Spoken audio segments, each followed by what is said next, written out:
Hello friends, સ્વાગત છે તમારા બધાનું ફરીથી એકવાર।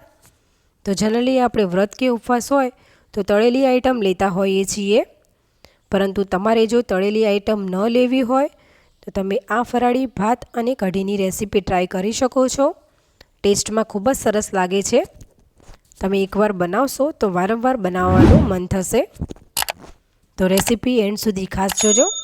તો ચાલો હવે આ રેસીપી સ્ટાર્ટ કરીએ। અહીંયા મેં ગેસ ઉપર એક તપેલી રાખી દીધી છે। તેની અંદર 2 ગ્લાસ જેટલું આપણે પાણી એડ કરી દઈશું। પાણીને થોડુંક ઉકળવા દઈશું। તમારે જો પહેલાં જ પાણીની અંદર મોરૈયો એડ કરી અને પછી ઉકાળવું હોય તો પણ ચાલે, પરંતુ આ રીતે થોડા ગરમ પાણીમાં મોરૈયો એડ કરવાથી તે એકદમ સરસ છૂટો બને છે। થોડુંક એવું મીઠું એડ કરશું સ્વાદ પ્રમાણે, લગભગ અડધી ચમચી જેટલું, અને મોરૈયો એડ કરી દઈશું।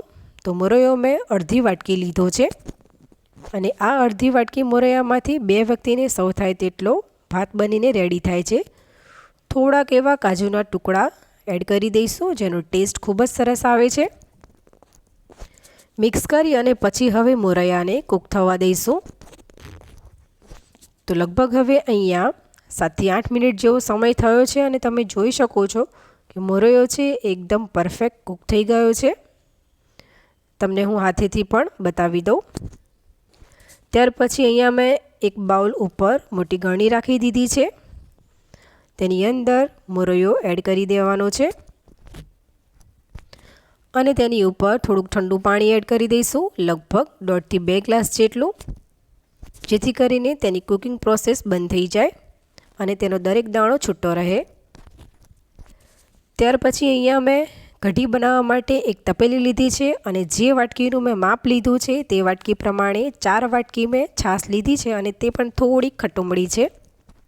હવે તેની અંદર 1 ચમચી જેટલો રાજગરાનો લોટ એડ કરી દઈશું। તમારે જો આ કઢી લોટ વગર બનાવવી હોય તો પણ બનાવી શકાય છે। મિક્સ કરી લેવાનું છે, કોઈ લંપ ના રહે તે વાતનું ખાસ ધ્યાન રાખીશું। હવે કઢી વઘારવાની છે, તો તે માટે અહીંયા મેં ગેસ ઉપર એક પેન રાખી દીધું છે, અને તેની અંદર 2 ચમચી જેટલું ઘી એડ કરી દઈશું। કઢી છે એ ઘીમાં સરસ લાગે છે। ઘી ગરમ થાય એટલે તેની અંદર 1 મોટી ચમચી જેટલું જીરું એડ કરી દઈશું। જીરું થોડું આગળ પડતું જ લઈશું। ત્યારબાદ 3 થી 4 મરી, 1 લવિંગ અને 1 તજનો ટુકડો એડ કરી દઈશું। 1 તમાલપત્ર અને અડધું લાલ સૂકું મરચું એડ કરી દઈશું। થોડાક લીમડાના પાન એડ કરવાના છે, અને તીખાસ માટે મેં 2 લીલા તીખા મરચાં કટ કરીને લીધા છે। બરાબર મિક્સ કરી લઈશું। ત્યાર પછી 4 મોટી ચમચી મેં સિંગદાણાનો ભૂક્કો લીધો છે, અને તેને પણ ઘીમાં શેકી લેવાનો છે। તો આ રીતે સિંગદાણાને ભૂક્કાને ઘીમાં શેકવાથી તેનો ટેસ્ટ ખૂબ જ સરસ આવે છે। તો અહીંયા તમે જોઈ શકો છો કે સિંગદાણાનો ભૂક્કો જે છે એ ઘીમાં બરાબર શેકાઈ ગયો છે। ત્યાર પછી તેની અંદર છાશ એડ કરવાની છે। તો તપેલીમાં જે છાશ હતી તે બધી જ તેની અંદર એડ કરી દઈશું, અને બરાબર મિક્સ કરી લેવાનું છે। તો ફ્રેન્ડ્સ, તમે પણ આ રીતે આ કઢી એકવાર બનાવજો, એટલી ટેસ્ટી બને છે કે તમને વારંવાર બનાવવાનું મન થશે। હવે તેની અંદર આપણે સ્વાદ પ્રમાણે મીઠું એડ કરી દઈશું। તો મીઠું પણ 1 ચમચી જેટલું એડ કરી દઈશું, અને સ્વાદ પ્રમાણે ખાંડ એડ કરવાની છે। તો ખાંડ મેં 1 ચમચી જેટલી કરી છે। તમે જેટલી ખાટી છાશ લીધી હોય તે પ્રમાણમાં ખાંડ એડ કરી શકો છો।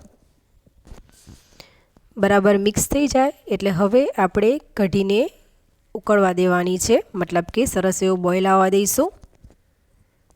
તો લગભગ અહીંયા હવે 6 થી 7 મિનિટ જેવો સમય થયો છે, અને તમે જોઈ શકો છો કે કઢી છે એ ઉકળી ગઈ છે।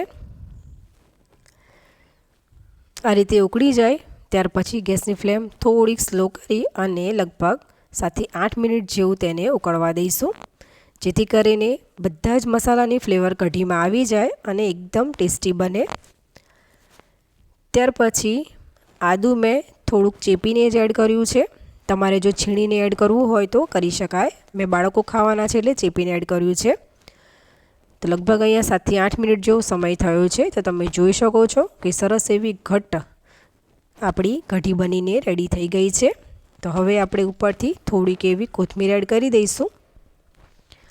ત્યાર પછી હવે અહીંયા ગેસ ઉપર મેં એક પેન રાખી દીધું છે. તેની અંદર 2 ચમચી જેટલું ઘી મેં લીધું છે. ઘીને ગરમ થવા દઈશું. ઘી ગરમ થાય એટલે 1 ચમચી જેટલું જીરું એડ કરી દઈશું. ત્યાર પછી થોડુંક એવું મીઠું, લગભગ 1/4 ટીસ્પૂન જેટલું, અને થોડીક કોથમીર એડ કરી દઈશું. ત્યાર પછી આપણે જે મોરૈયો ગરણીમાં લીધો હતો તેને એડ કરી દેવાનો છે અને એકદમ હળવે હાથે બરાબર મિક્સ કરી લેવાનું છે.